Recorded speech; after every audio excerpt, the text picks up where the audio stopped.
Hello, family. Welcome to Amora and Nana Fun Times channel. I'm having a great day. And if I'm having a great day, you too should be having a great day. So let's have some fun. I'm Nana. Amora is not here, guys. She's at school. Do you think she's going to be upset with me making a video without her? Well, I made a lot of videos without her. But do you think she's going to be mad that I'm making a video without her today? I don't know. But she shouldn't be too mad because when she get out of school, we're going to be making a couple videos today. Okay, and as you see by the title, I'm going to be talking about carpal tunnel syndrome and surgery and everything that it involves and how it was involved in my life. Okay. And as you guys know, I write down a lot because of memory loss. If you want to know about that, I do have a video up about the hyperbaric chamber. Okay. So when you see these papers or see me looking down, it's because I'm writing down and I want my points that I want to make to you guys to be informative about. I don't want to, not tell you. Okay. Well, guys, how you like this this hair today? How my makeup look? See all my hair all the place, but this one of those look, How my makeup look today, y'all? Okay. Anyway, let's talk about carpal tunnels. Okay, like I said, today I want to talk about carpal tunnel syndrome and surgeries.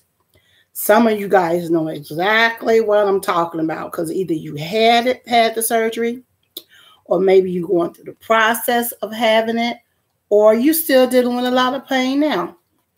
So that's what I want to talk about today.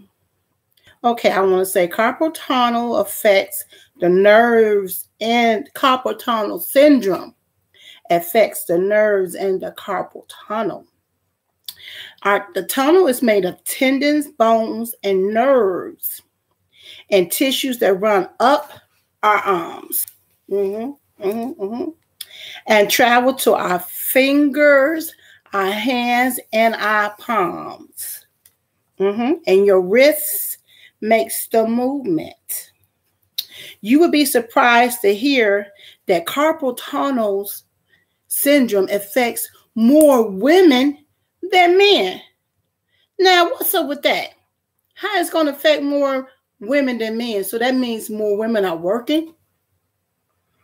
I don't know if that's true or not, but it affects more women than men. I don't know what that's all about. But the main symptoms of carpal tunnel syndrome are pains and numbness and tingling in your fingers, hands, or wrists. Feels like pins and needles. Some of you guys know what I'm talking about. For way back in the 1990s, I started feeling pains in my wrists and hands and fingers. And at that time, I was working a lot. I was working day and night to provide for my daughter. I mean, I was the breadwinner. Her father decided not to be a part of her life, so I had to get out and get that money. Yeah, I had to get it. Because I was a teacher, before care provider, aftercare provider, substitute teacher, a teacher's aide, a Sunday school teacher, a daycare teacher, slide attendant. Hey, I did it all. I wore a lot of hats. I did a lot of volunteering, and I had a lot of jobs. Yes, I did. But especially at night, I was a slide attendant, which means I picked up heavy bags of coins with my hands. Very heavy, very strenuous job, but I did it.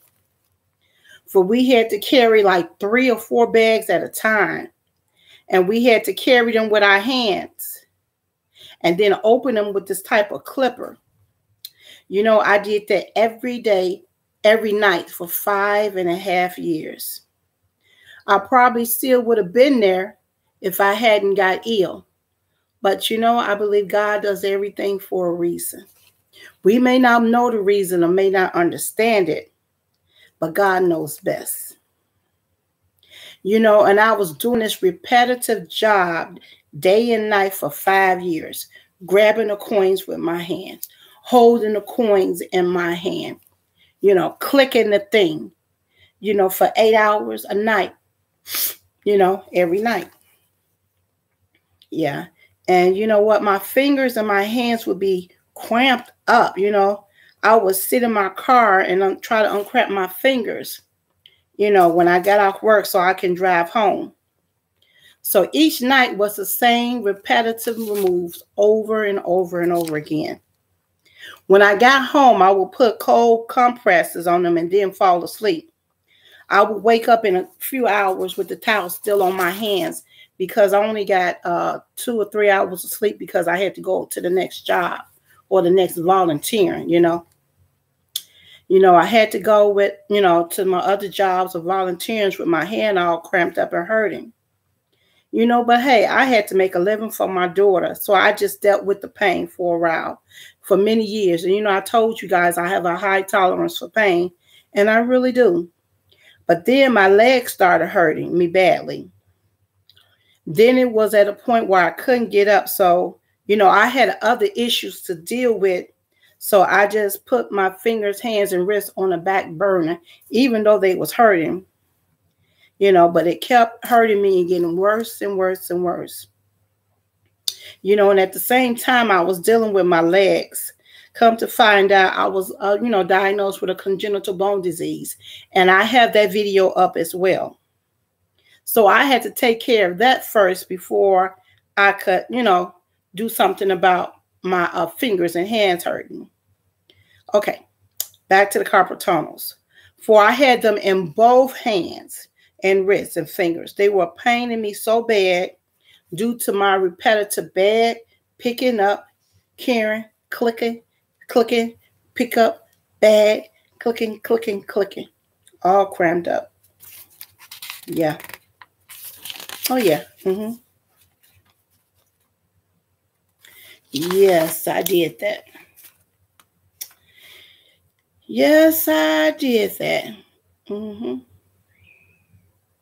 You know, but things started to happen. I mean, my fingers and stuff, I mean, they were so getting like this, you know. And at that time, I really loved to cook. As a matter of fact, I still love to cook. You know, I taught my daughter and I'm teaching my granddaughters how to cook. You know, you could tell, right? Yeah. Nana loves to cook. Blondie loves to cook. Yeah. And, you know, and one day I grabbed a pot and the next thing I know, it was on the floor, you know, and I couldn't grab anything. If I had a cup, it would fall too. This is when I finally knew that I had to get surgery, was when this happened. One day I was making shrimp Alfredo and I was, you know, holding the cheese sauce, trying to pour with the shrimp in a hot cheese sauce in the pan. Guess what?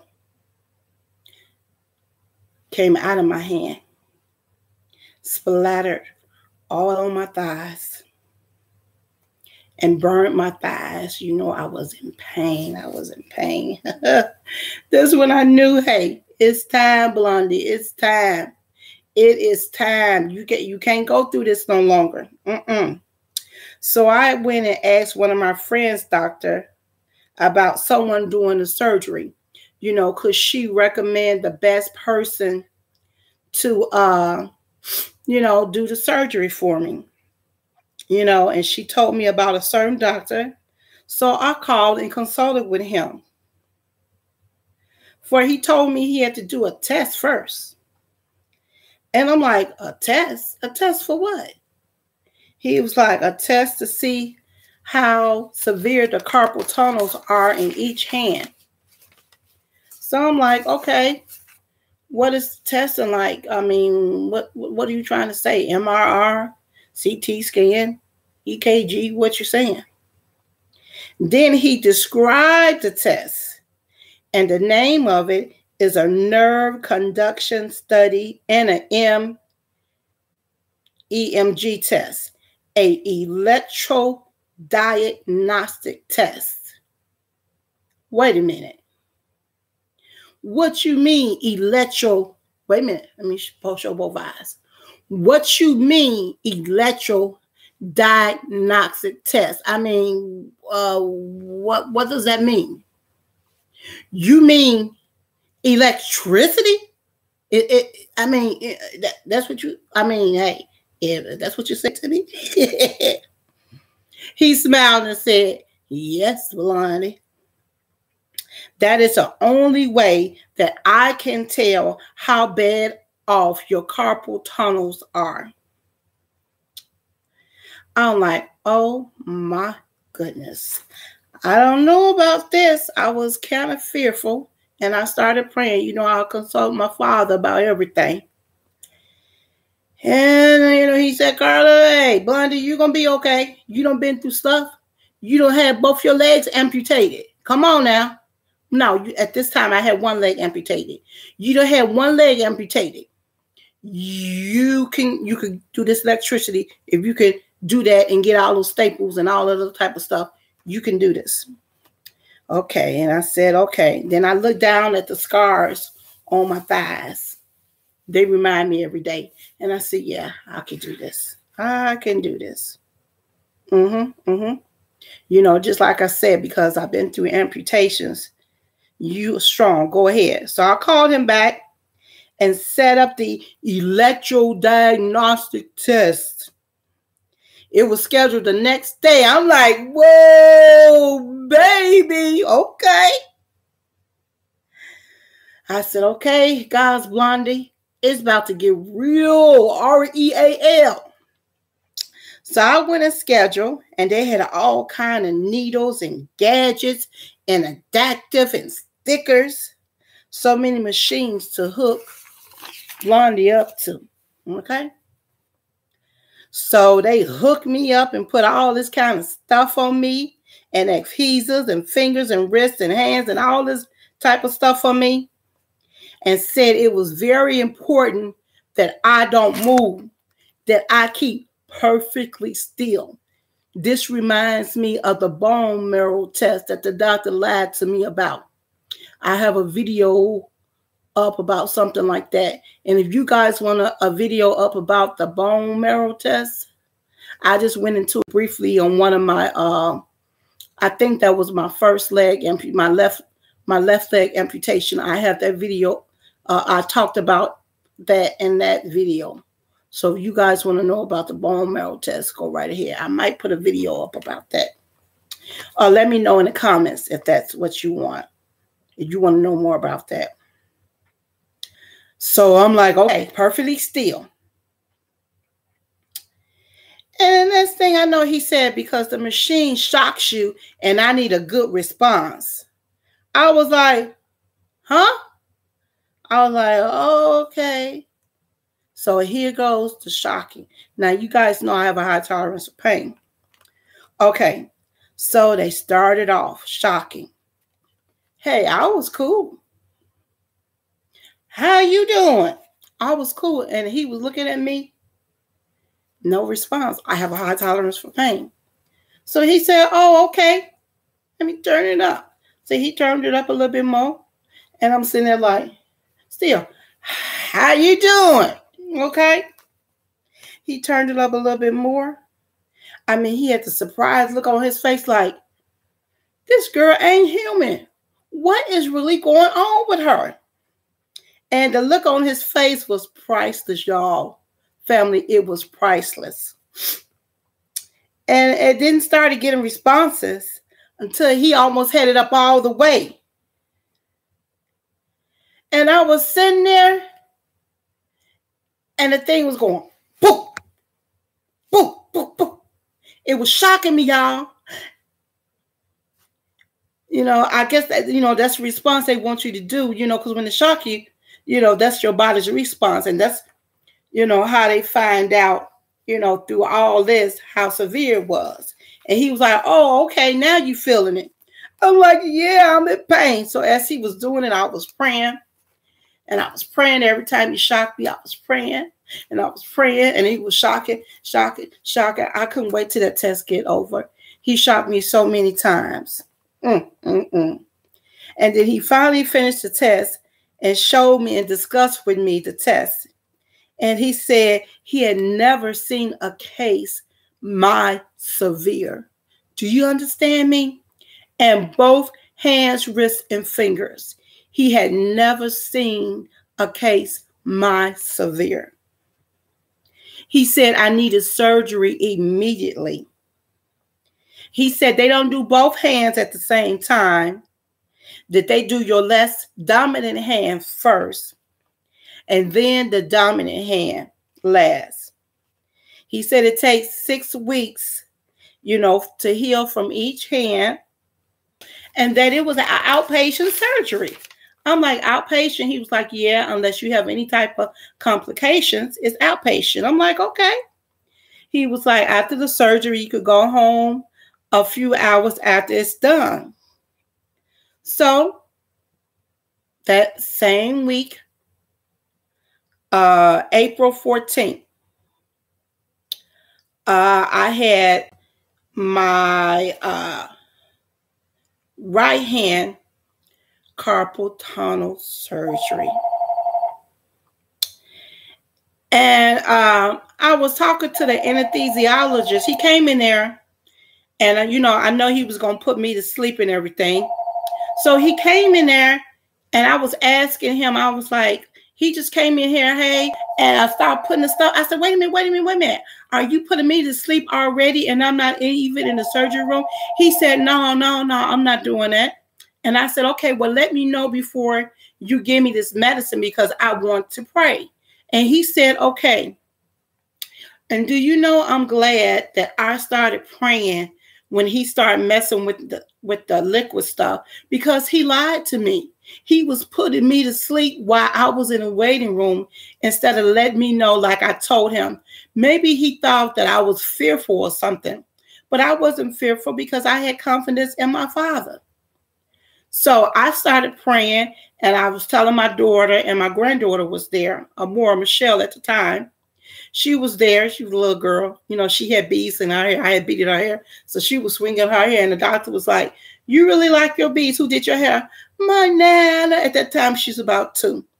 Okay. So I started praying because I felt in my spirit that this man was giving me the sleeping medicine. And that I was talking to my daughter. And the next thing you know, I woke up and I'm thinking I'm talking to my daughter. It was 6 hours later. I was so mad. I said, where is the anesthesiologist? He had already left and gone. My nurse was there. And I told her what happened. She was like, I'm so sorry to hear that. Yeah, right. You weren't sorry. But anyway, yeah. That's when I had my right hand done. And if you look closely, it was right down the middle. I had about 20 stitches in the middle of my hand. Do you guys understand me? Do you see that scar? It goes from here all the way down on my right hand.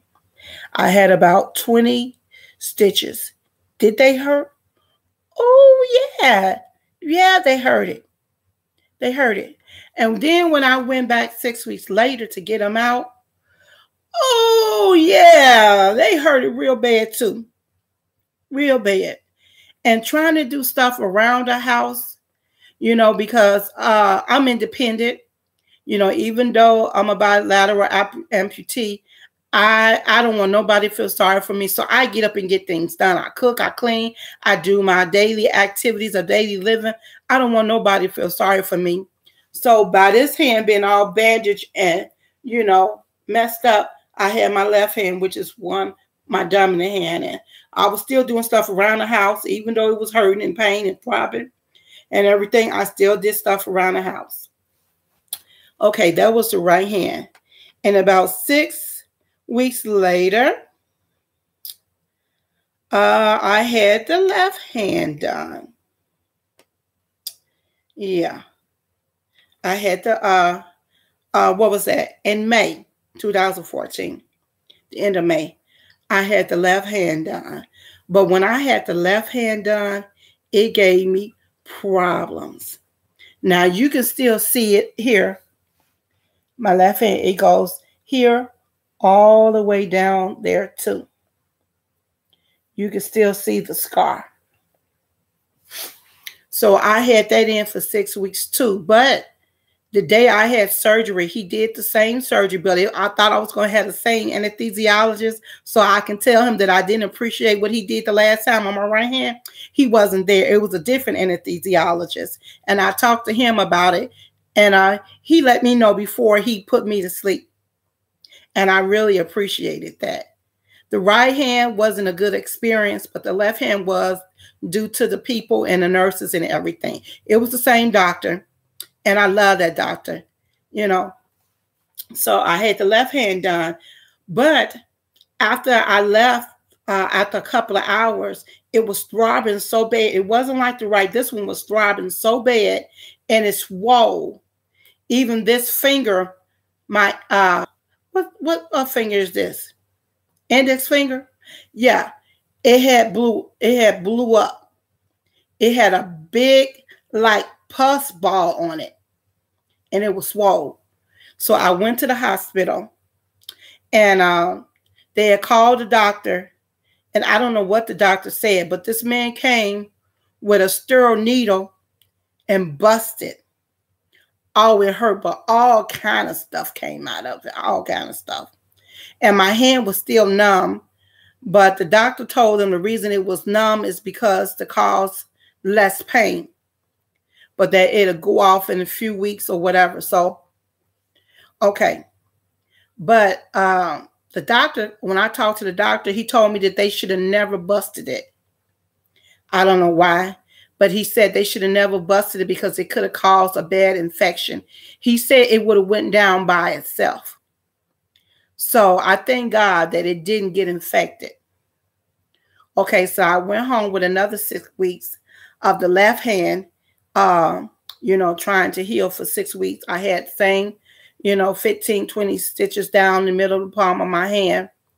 And I couldn't do as much because my left hand is my dominant hand. Excuse me, guys. So, yeah, I have both hands done. And a lot of times when you have the carpal tunnel surgery, sometimes it doesn't work for people. You know, I've talked to a lot of people say, oh, I had that surgery 2 or 3 times and it never worked. Okay, I've had it one time. I don't think I will never have it again. But my hands are not completely all right, but they are right enough for me that I can cook and clean. Every now and then they still kind of hurt, but not to the extent that it was. So it did help me, I'm going to say 60%. The other 40%, it does hurt me at times and stuff like that, but it's way better than it was because I was on, ooh, it was hurting me so bad. You know, like I said, I still have the scars from the burns, okay? So I thank God that I did go and have the surgery done, and it did help me. So yes, guys, this is my story today about carpal tunnel surgery. You know, I can cook and clean and do my activities of daily living. So, hey, that's good for me. That's good for me. And I want to encourage somebody, if you need the carpal tunnel surgery, don't be scared. I just explained it to you. Even though the shocking does hurt, I'm not going to sugarcoat that. It does hurt, but you can deal with it. It's, you know, trying to see how severe your carpal tunnels is. So when they go in, they can determine which veins that need to come out. Because that's what they're taking out. He took out veins and stuff like that in my palms and in my wrists. He took that out. He took those out. Yeah. He took all that out. So, I mean, I am better. You know, I thank God for that. And, you know, if I can do it, you can do it too. Because I'm no better than you guys. I'm human too. I have pain too. You know, so, you know, if you need the carpal tunnel surgery, go ahead and get it done. I just described it to you. So please view this video and the other videos. Give this video a big thumbs up, like, subscribe, turn on your bell for post notifications. So when we do put up a video up, you'll be first to be notified. I thank you guys for watching No More and Fun Times. I thank you guys for watching this story time. And you know, you guys always love to give you a word to encourage you. Because no matter what you're going through, you can get through it too. You, and you. I have both carpal tunnel surgery done in my hands. Both legs are amputated. I still struggle with other stuff. And I'm not saying that each day is easy for me, because it's never easy. Each day is a struggle for me. But I thank God that I can wake up each day and do stuff. I mean, I may do stuff slowly and do it differently than you, but I get it done. I cook, I clean, I vacuum, I sweep, I get on the floor, I mop, I do all of that. And I'm going to put some videos up of me cleaning up stuff. And if you want to see a video of me cleaning up it with my halfies, I can do that, because mostly my cleaning up is in my bluey, or most of it is on the floor. Yeah, because I was on the floor for several years before I even got bluey. So you can adapt. You can go on. Yeah. And I just want to say, always drink from God's river of delight, for it will keep your light burning bright. I love you guys. Love you, and you too. And as always, be wonderfully blessed by our King on today. Until next time, see you guys later.